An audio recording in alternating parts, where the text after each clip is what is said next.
আজি এই লেচনটোত আমি আলোচনা কৰিম ছাবজেক্ট, পাৰ্চন আৰু ভাৰ্বৰ কথা। প্ৰথমে আমি আলোচনা কৰিম ছাবজেক্টৰ বিষয়ে। ছাবজেক্ট কি? What is subject? ছাবজেক্ট হৈছে সেইটো যাৰ বিষয়ে বাক্য এটাত কোৱা হয়। ঠিক আছে? ছাবজেক্ট সেইটো যাৰ বিষয়ে বাক্য এটাত কোৱা হয়। যদি মই উদাহৰণ দিওঁ, ৰাজুৱে খায়, তাৰ ইংৰাজী কি হ'ব? ৰাজু ইটছ। এই খোৱা কামটো কোনে কৰিছে? খোৱা কামটো কৰিছে ৰাজুই। আৰু এতিয়া ছাবজেক্ট কি হ'ব এই চেণ্টেন্সটোৰ? এই বাক্যটোৰ ছাবজেক্ট হ'ব ৰাজু। যদি মই কওঁ মীনাই নাচে, নাচা কামটো কোনে কৰিছে? মীনাই। মীনাৰ হ'ব ছাবজেক্ট। এতিয়া আমি ছাবজেক্ট মানে কি পালোঁ? ছাবজেক্ট মানে পালোঁ চেণ্টেন্স এটাত বা বাক্য এটাত যাৰ বিষয়ে কোৱা হৈছে। আৰু এই ছাবজেক্টটো হৈছে ইম্পৰ্টেণ্ট বস্তু। যিহেতু ছাবজেক্ট অনুসৰি আমি ভাৰ্বৰ ফৰ্মকেইটা ইউজ কৰিব লাগিব। কোনটো ছাবজেক্টত ভাৰ্বৰ কোনটো ফৰ্ম হয় সেইটো আমি ভালদৰে জানিব লাগিব। এতিয়া এটা যদি চেণ্টেন্স থাকে যে টিনাৰ মাকে ৰান্ধি আছে। কোনে ৰান্ধি আছে? টিনাৰ মাকে। ইয়াৰে ছাবজেক্ট কি হ'ব? মাক হ'ব নেকি? মাক হ'বনে? মাক নহয়। যিহেতু আমি ইয়াতে মাকৰ কথা কোৱা নাই, আমি ইয়াতে কাৰ মাকৰ কথা কৈছোঁ? টিনাৰ মাকৰ কথা কৈছোঁ। ইয়াতে ছাবজেক্ট কি হ'ব? টিনাজ মাদাৰ হ'ব। টিনাজ মাদাৰ ইজ কুকিং চেণ্টেন্সটোৰ ছাবজেক্ট হ'ব টিনাজ মাদাৰ। ইয়াতে মাদাৰটো কিয় নহয়? কাৰণ মাদাৰৰ অকল মাকৰ কথা কোৱা নাই। ইয়াতে কাৰ মাকৰ কথা কৈছে? টিনাৰ মাকৰ কথা কৈছে। সেইকাৰণে ইয়াৰে ছাবজেক্ট হ'ব টিনাজ মাদাৰ। যদি এটা চেণ্টেন্স দিয়ে দ্য বুক ইজ হেভি, কিতাপখন গধুৰ। ইয়াৰে এই চেণ্টেন্সটোৰ ছাবজেক্ট কি হ'ব? কাৰ কথা কোৱা হৈছে ইয়াতে? ইয়াতে কোৱা হৈছে কিতাপখনৰ কথা। সেইকাৰণে এই চেণ্টেন্সটোৰ ছাবজেক্ট হ'ব দ্য বুক। এতিয়া আমি ছাবজেক্ট মানে বুজি পালোঁ। ছাবজেক্ট মানে হৈছে বাক্যটোত যাৰ বিষয়ে আলোচনা কৰা হয় বা যাৰ বিষয়ে কোৱা হয়। এতিয়া আমি ছাবজেক্ট অনুসৰি পাৰ্চন কেইটা কি কি হয় আমি আলোচনা কৰিম। এতিয়া মই কৈ আছোঁ। কোনে কৈ আছে? মই কৈ আছোঁ। কৈ থকা কামটো কোনে কৰিছে? মই কৰিছোঁ। মই, যিজনে কামটো কৰিব সেইটো হৈছে ফাৰ্ষ্ট পাৰ্চন। এতিয়া আমি ফাৰ্ষ্ট পাৰ্চন কি পালোঁ? যিজনে কামটো বা যিজনে কথাখিনি ক'ব সেইটোৱে হৈছে ফাৰ্ষ্ট পাৰ্চন, মানে মই। মইৰ ইংৰাজী কি? মইৰ ইংৰাজী হ'ল আই। এতিয়া আইটো কি হ'ব? ছিংগুলাৰত হ'ব। ছিংগুলাৰ মানে একবচন নে প্লুৰেলত হ'ব? প্লুৰেল মানে বহুবচন। এতিয়া মই এজন নে দুজন? মই এজন নিশ্চয়। মই যিহেতু এজনে কৈ আছোঁ, এজন মানে একবচন আৰু বহুবচন মানে কি? এটাতকৈ বেছি। যদি মোৰ লগত দুই তিনিজনে একেলগে কৈ থাকে তেনেহ'লে কি বুলি ক'ব? আমি বুলি ক'ম। আমি কৈ আছোঁ বুলি ক'ম। আমি তোমালোকক কৈ আছোঁ। তেনেহ'লে আমিটো কি হ'ব? আমিটো হ'ব বহুবচনৰ ৰূপ। আমিৰ ইংৰাজী হ'ল উই। আমি ফাৰ্ষ্ট পাৰ্চন পালোঁ। ফাৰ্ষ্ট পাৰ্চনটো কি হয়? ফাৰ্ষ্ট পাৰ্চন হ'ল বক্তা নিজে। ফাৰ্ষ্ট পাৰ্চন আমি কি পালোঁ? একবচন। একবচন পালোঁ আই মানে মই। আৰু বহুবচন পালোঁ উই মানে আমি। এতিয়া আহিল ছেকেণ্ড পাৰ্চন। ছেকেণ্ড পাৰ্চনটো কি হ'ব? ছেকেণ্ড পাৰ্চনত মই কাক কৈ আছোঁ? মই তোমাক কৈ আছোঁ। তুমি কি হ'বা? তুমি হ'বা ছেকেণ্ড পাৰ্চন। ছেকেণ্ড পাৰ্চনৰ কি হ'বা? একবচন নে বহুবচন? মই অকল তোমাক কৈ আছোঁ। তোমাক ক'লে হ'ব এইটো একবচন। তুমি হ'বা একবচন। আৰু যদি মই তোমালোক বুলি কওঁ, তোমাৰ লগত বহুতটা আছে। যদি তোমালোক গোটেইবিলাককে মই একেলগে বুজাই থাকোঁ তেনেহ'লে কি হ'ব? তোমালোক হ'ব। তোমালোক হ'লে কি হ'ব? প্লুৰেল ফৰ্ম মানে বহুবচন। বহুবচনত কি হ'ব? বহুবচনত ইউ হ'ব। এতিয়া মনত ৰখা কথাটো হ'ল যে পাৰ্চনত ছেকেণ্ড পাৰ্চনত কি হয়? ইউ আৰু ইউ মানে ছিংগুলাৰ ফৰ্মটোও ইউ হয়, প্লুৰেল ফৰ্মটোও ইউ হয়। আমি এইটো মনত ৰাখিব লাগিব। এতিয়া আহিল থাৰ্ড পাৰ্চনটো কি? থাৰ্ড পাৰ্চন কি হয়? মই তোমাক কৈছোঁ। কাৰ কথা কৈছোঁ?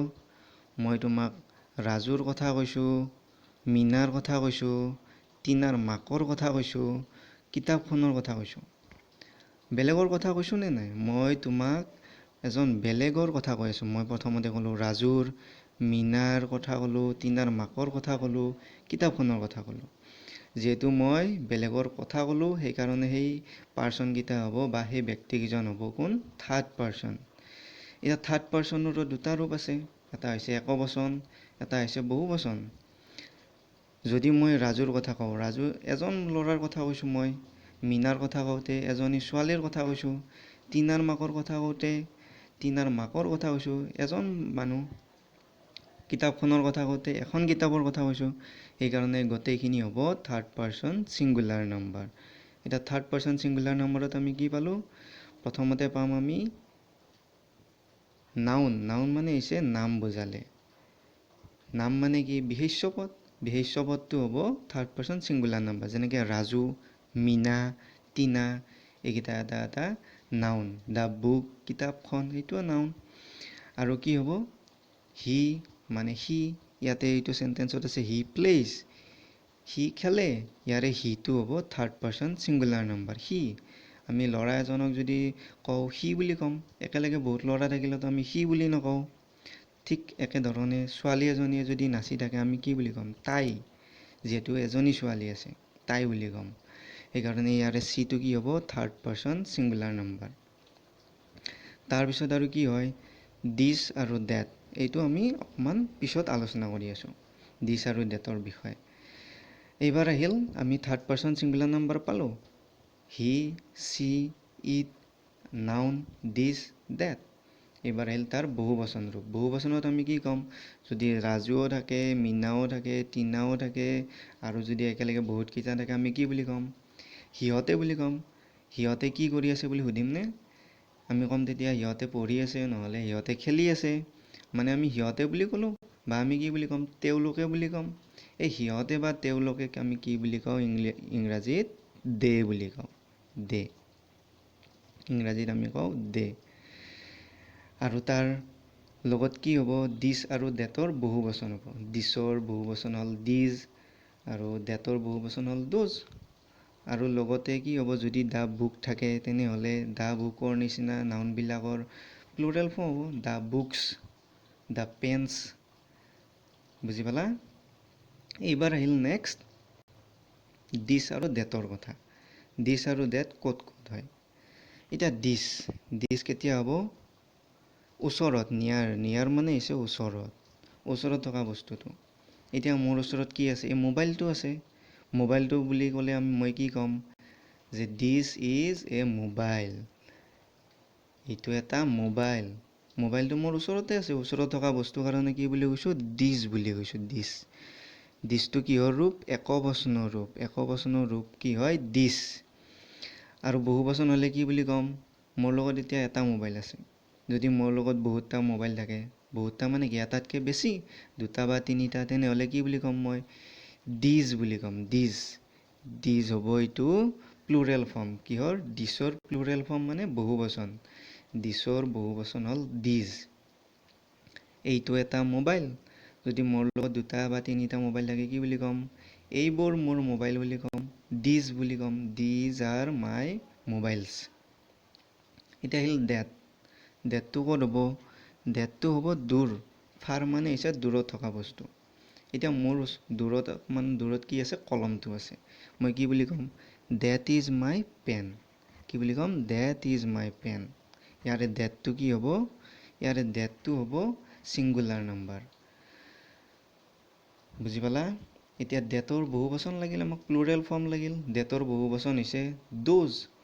এতিয়া যদি মই দেখা পাওঁ যে আকাশত চৰাই কেইটামান উৰি আছে, সেইকেইটা মোৰ ওচৰত আছে নে দূৰত আছে? দূৰত আছে নিশ্চয়। তেনেহ'লে কি বুলি ক'ম? Those R birds. কি বুলি ক'ম? দ'জ বুলি ক'ম আমি। কাৰণ এটা চৰাই নহয়, এটাতকৈ বেছি আছে, কেইবাটাও চৰাই আছে তাত। সেইকাৰণে এইটো কি বুলি ক'ম? Those R birds. তাতে আমি ইউজ কৰিম দ'জ, মানে তাৰ বহুবচনটো। যদি এটা চৰাই থাকিলে আমি কি ক'লোঁ হয়? ডেট ইজ এ বাৰ্ড বুলি ক'লোঁ হয়। সৌটো এটা চৰাই। যদি মোৰ তাত একেলগে বহুতটা আম আছে, মই কি বুলি ক'ম? These are মেংগ'জ।